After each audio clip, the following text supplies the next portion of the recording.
games. I will give you the greatest games on earth. Show them you can fight or die trying. From the producers of 300. A 4-horse race is a suicide. Let the games begin! Starring Oscar winner Anthony Hopkins. Behold, this arena will be built for Rome. Rise or die. Those About to Die. A new Peacock original series streaming July 18th.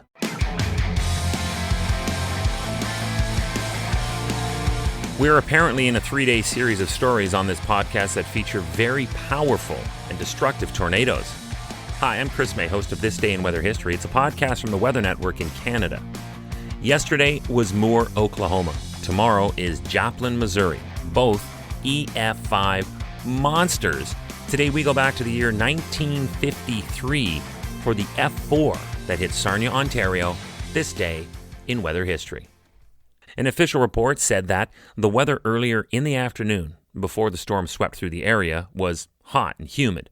It was just after the noon hour that things started to turn, and it looked more and more like a storm was looming in those darkening skies. Remember that in 1953, we had not yet evolved to the sophisticated early weather warning tech that we all take for granted today. The rain had started light in the early evening, but much heavier bands set in fast, and downtown had a storm of walnut-sized hail unleashed upon them. On top of the heavy rain and large hail, the wind was strong and steady.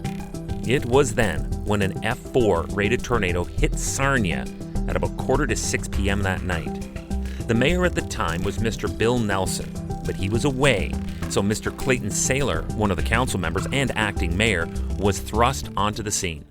It was said that his first act was to instruct staff to contact the military at Ippawash Beach. They needed help, and they needed help now. The Royal Canadian Mounted Police were also brought in, and what was called a riot act was issued at 11 p.m. that night. Now, most of us are not familiar with that term. That was actually an official order that was used to control the mobility of citizens, and for this case, it was implemented to forbid people from coming downtown to check out what happened. It was smart and timely because the scene was scattered with potential hazards and dangers. There were more than 20 blocks of uprooted trees, mangled telephone poles, downed phone lines. High overhead electric cables were strewn everywhere like a dropped pot of spaghetti noodles, and several homes were now without roofs. For those inside the damaged zone, it was hard to put into words the devastation or its scope. There were early motor cars that had been parked on the street or behind some of the buildings before the storm. They were now either flattened or tossed into the river. Remember, this is 1953, so these cars were both large and made of steel. Remember that this day in weather history can be enjoyed a number of ways. Right now, you are listening to the full version of today's story on your favorite podcast provider, but there is also the daily podcast video short. They are shot right here in my podcast recording studio, so you get that perspective, and oftentimes they will include visuals from that day's event, from when it happened, in weather history. So after listening to the full story, go check out the podcast video short on television or online anytime at theweathernetwork.com/weather history. And just to dovetail from that, if I can, I'd like to remind you where you can catch this podcast. If you might be picking this up off our site or from within a story, you can look up or ask for This Day in Weather History, wherever you normally listen to your favorite podcasts, including Apple Podcasts, Google Podcasts, Spotify, Amazon Alexa, and now every day on yahoo.ca. For some perspective, as of that moment in 1953, there had been only a few more destructive storms of this type in all of North America during the period between 1900 and 1952. And although many of those storms had resulted in higher casualties, this particular storm is among the highest ranked for its extensive damage to property.